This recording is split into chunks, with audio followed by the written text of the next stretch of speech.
Hi friends, welcome to Emmy and healthy cooking. இன்றைக்கி நான் உங்களுக்கு சக்கரவள்ளி கிழங்கில் சுண்டி அலையாஸ் ஜாம் பண்ணுறது எப்படின்னு சொல்லிக் கொடுக்க போகிறேன். அதுக்கு நான் ஒரு 2 சக்கரவள்ளி கிழங்கு எடுத்திருக்கேன். அதுக்கு இந்த மாதிரி தோலை முதல்ல சீவிக்கணும். வாஷ் பண்ணிவிட்டு தோலை சீவிட்ட பிறகு அந்த நுனிகளெல்லாம் கட் பண்ணிடணும். ஏன்னா அந்த நுனி கொஞ்சம் கருப்பாக இருக்கும், சில நேரத்தில் ப்ரௌனாக இருக்கும். அந்த நுனியை கட் பண்ணி எடுத்துடணும். இப்படி இந்த நுனி 2ஐயும் கட் பண்ணிட்ட பிறகு இந்த சக்கரவள்ளி கிழங்கை உங்களுக்கு விருப்பம் போல் நீங்கள் பீசஸ் போட்டுக்கலாம். நான் இந்த வாட்டி பண்ணுறதுக்கு ரவுண்டாக பீசஸ் போட்டிருக்கேன். நீங்கள் சின்ன பீசஸ் கூட போட்டுக்கலாம். இந்த மாதிரி போட்ட பிறகு இதை நம்ம இப்போ எலக்ட்ரிக் குக்கரில் வேக வைக்க போகிறோம்.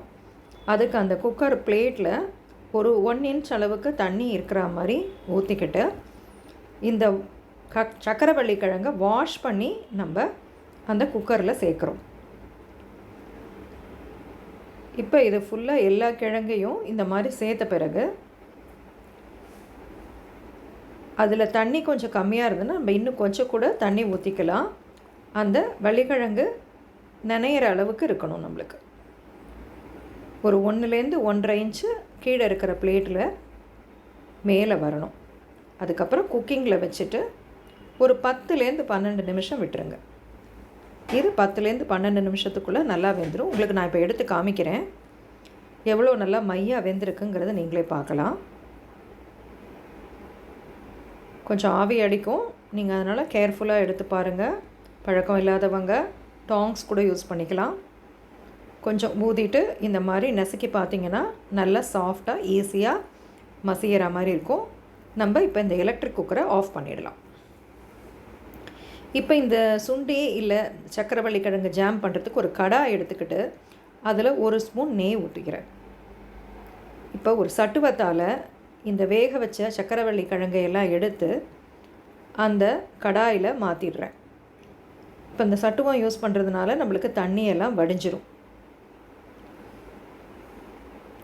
இப்போ எல்லா சக்கரவள்ளி கிழங்கையும் இதில் சேர்த்துட்டு அடுப்பில் வச்சு ஆன் பண்ணிவிட்டு இந்த சட்டுவத்தாலேயே கிளறிக்கிட்டே இதை கொஞ்சம் நசுக்கிற மாதிரி பண்ணிக்கணும். நீங்கள் மேஷர் யூஸ் பண்ணி பண்ணுறதுனாலும் பண்ணலாம். அப்போ ரொம்ப ஃபைனாகிடும். இந்த ரெசிபிக்கு கொஞ்சம் ஒன்றும் பாதையுமாக இருந்தால் நல்லாயிருக்கும். அதனால் நான் சட்டுவத்தாலே நசுக்கி விட்டுருக்கேன். உங்களுக்கு ரொம்ப ஃபைனாக பேஸ்ட்ரியாக இருக்கிறது பிடிக்கும்னா நீங்கள் அந்த மாதிரி கூட மேஷரால் நல்லா மேஷ் பண்ணிக்கலாம். இப்போ இந்த சட்டுவத்தாலேயே நல்லா நசுக்கி விட்டு நம்ம கிளறி விட்டுக்கிறோம். ஒரு 5லேருந்து 7 நிமிஷம் கழித்து இப்போ நான் எடுத்துருக்கிற அந்த 2 சக்கரவள்ளி கிழங்குக்கு வெல்லம் சேர்த்துக்க போகிறேன். வெல்லம் இந்த கப்பால், நான் காமிக்கிற கப்பால் 2 கப் அளவுக்கு வெல்லம் ஒரு துவராயமாக பொடிச்சு போட்டிருக்கேன். ரொம்ப ஃபைனாக பொடிக்கலை. இப்போ இது உங்களுக்கு அளவுன்னு பார்த்தீங்கன்னா இந்த கப்புங்கிறது உங்களுக்கு கிட்டத்தட்ட ஒரு 150 கிராம் பிடிக்கும். இப்போ நான் உடைச்சிருக்கிற மாதிரி கொஞ்சம் பெரிய பெரிய துண்டுகளாக உடைச்சிருக்கிறதுனால கிட்டத்தட்ட இது ஒரு 300 கிராம் ஒரு 2 சக்கரவள்ளி கிழங்குக்கு கரெக்டாக இருக்கும். நீங்கள் ரொம்ப ஃபைனாக பொடி பண்ண வெல்லத்தை கடையிலேருந்து வாங்கி யூஸ் பண்ணிங்கன்னா அப்போ ஒரு 1.5 கப்பு போட்டுக்கிட்டாலே இதே 300 கிராம் குவான்டிட்டி கிடச்சிரும். ஏன்னா வால்யூம் மாறுபடும். அதனால் இப்போ இந்த வெல்லத்தையும் சக்கரவள்ளி கிழங்கையும் சேர்த்து அதே சட்டுவத்தால் நல்லா நசுக்கி விட்டா மாதிரி கிளறிக்கிட்டே இருக்கணும். ரொம்ப கண்டினியூஸாக கிளறணுங்கிறது இல்லை, அப்பப்போ கிளறினா போதும். இது ஒரு 2-3 நிமிஷம் இப்படி கொதித்த பிறகு இதுக்கு நம்ம கொஞ்சம் வாசனைக்காக ஏலக்காய் பொடி சேர்த்துக்கலாம். இப்போ ஏலக்காய் வாசனை பிடிக்காதவங்க இதை ஸ்கிப் பண்ணிக்கலாம். ஏலக்காய் பொடி சேர்த்தா நல்லா வாசனையாக இருக்குங்கிறதுனால நான் ஏலக்காய் பொடி சேர்க்குறேன். இது ஒரு ஸ்பூன் அளவுக்கு பொடிச்சு வச்ச ஏலக்காயை இதோடு சேர்த்துக்கிறேன். இப்போ இதே மாதிரி சேர்த்த பிறகு ஏலக்காயும் சேர்ந்த பிறகு நல்லா கிளறணும். இதில் நீங்கள் கவனிக்க வேண்டியது என்னென்னா இதில் நம்ம அடிஷ்னலாக எதுவும் தண்ணி சேர்க்கலை. அந்த வள்ளிக்கிழங்கு கூட வேக வச்சதை எடுக்கிறபோது சட்டுவத்தால் தண்ணியை இருத்துட்டு தான் நம்ம எடுத்துருக்கோம். அந்த வெந்த கிழங்கும் வெல்லமுமாக கரைஞ்சி நம்மளுக்கு கொடுக்குற தண்ணி தான் இது.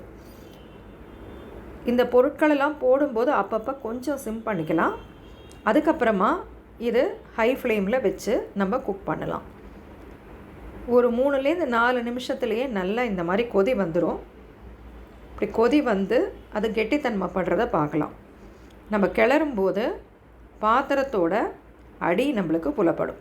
அந்த அளவுக்கு கெட்டித்தன்மை வரும்போது நம்ம நல்லா வெந்துருச்சு, ஒன்றா சேர்ந்துருச்சுங்கிறது புரிஞ்சுக்கலாம்.